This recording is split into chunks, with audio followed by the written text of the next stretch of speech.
দর্শক আসসালামু আলাইকুম। আমাদের ক্যামেরার সামনে এক এতিম অসহায় মেয়েকে হাজির করেছি, শুনবো তার মুখ থেকে তার জীবনের গল্প।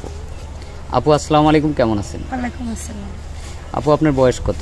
27 বছর। 27 বছর। আপনার ফ্যামিলিতে কে কে আছে? আমার ফ্যামিলিতে কেউ না, শুধু আমি একাই। শুধু আপনি একা? তাহলে আপনার এই আপনার সংসার চলে কিভাবে? সংসার আগে আমি গার্মেন্টসে চাকরি করতাম, এখন চাকরি করি না, আমি বর্তমান বাসায় আছি। বাসায় আছেন, কিভাবে চলতেছেন? চলতেছি কোনো রকম, কষ্ট মষ্ট করে চলতেছিল। বর্তমান কিছুই করতেছেন না? আগের জমানো টাকা খাচ্ছেন? হ্যাঁ, কিছু টাকা ছিল, ওই খাইতেছি, পরে দেখি ঈদের পরে এখন কিছু একটা করা যায় কিনা, এই জন্য আসছেন।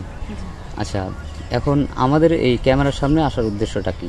কোনো সাহায্য চাওয়ার জন্য না বিয়ে শাদী করার জন্য? আমি একটা ভালো মনের মানুষ চাইছিলাম, যে ওনার ভালো মনের মানুষ বলে একটা আমার স্বামীর দরকার।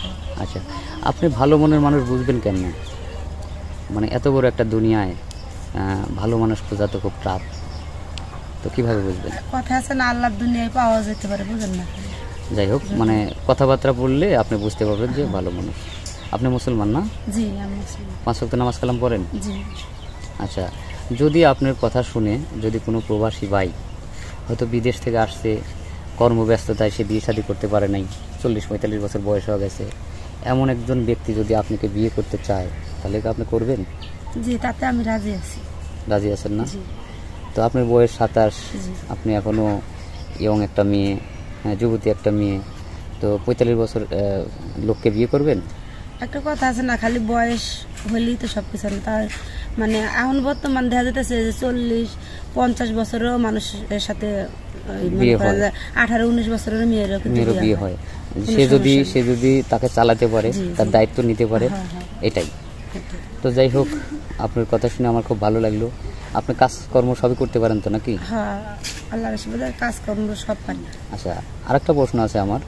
মনে করেন কোনো প্রবাসী ভাই বিয়ে করে বউ রেখে গেছে, তার বউ এখন অসুস্থ, তার এখন বউ আছে, তারপরেও যদি আপনাকে বিয়ে করতে চায়, আপনি কি সম্মতি আছেন?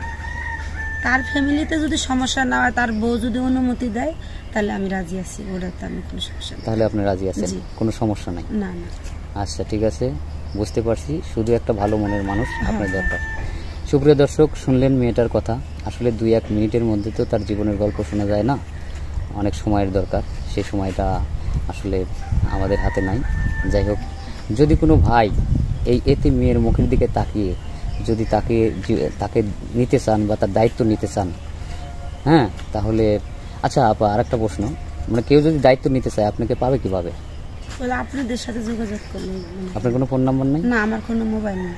এই যুগে তো যদি ফোন নাম্বার নাই, কথা বলে কেউ বিশ্বাস করবে? না, আপনি যদি অবিশ্বাস করেন, তাহলে আমার কাছে করার কিছু নাই। আমার মোবাইল নেই, আমি সত্যি কথা বলতেছি, আমার কাছে মোবাইল নেই। আচ্ছা, ঠিক আছে, বুঝতে পারছি। ভাইরা, আপনারা শুনলেন তো, এই মেয়েটার দেখেন ফোন নাই, এতিম মানুষ, বাবা মা কেউ নাই। আচ্ছা, আপনার মানুষ কার কাছে? আপনার বাবা মা নাই, এতদিন আপনি কার কাছে? এতদিন আমার ভাবির কাছে ছিলাম, তারপরে তো আমি অনেক বছর গার্মেন্টসে চাকরি করছি। আপনি কি আপন ভাবি? জি না, আমার চাচাতো ভাবি। চাচাতো ভাবি। দেখছেন, মেয়েটার মুখ দেখলে বোঝা যায় খুবই অসহায়। তো তার কোনো ফোন নাম্বার নাই। যদি তার সাথে যোগাযোগ করেন, আমাদের স্ক্রিনে দেওয়া নম্বরটায় যোগাযোগ করবেন। ইমো, হোয়াটসঅ্যাপ সব আছে, কেউ ভিডিও কল দিবেন না। ভিডিও কল দিলে ব্লক করতে বাধ্য হবো।